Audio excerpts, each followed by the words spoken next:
तर मग आता मी गेले 3 वर्ष झालं आर्चरी या गेमचा रिकर्व राऊंडमध्ये प्रशिक्षण घेत आहे.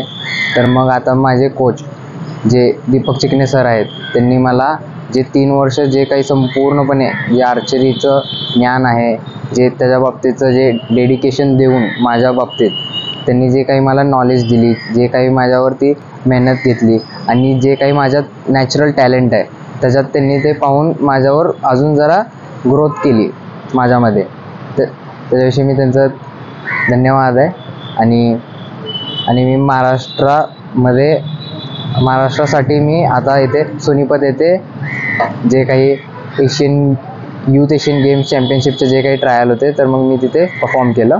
तर मग आता माझं तिथं रँक 1 आहे आणि मी पूर्ण सोलापुरातून पहिला नॅशनल प्लेयर म्हणून हिस्ट्रीतून आता सिलेक्ट झालो आहे.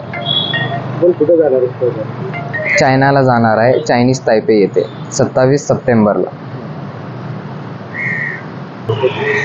ही स्पर्धा अंडर 18ची होती, वय वर्ष 18च्या कमी.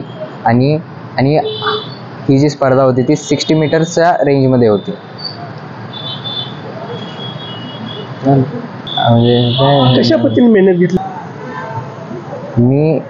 मी तब्बल डेली नाही म्हणलं तरी पण कमीत कमी 8 तास माझ्या वतीने या गेमसाठी मी देण्याचा पूर्णपणे मी प्रयत्न करतो.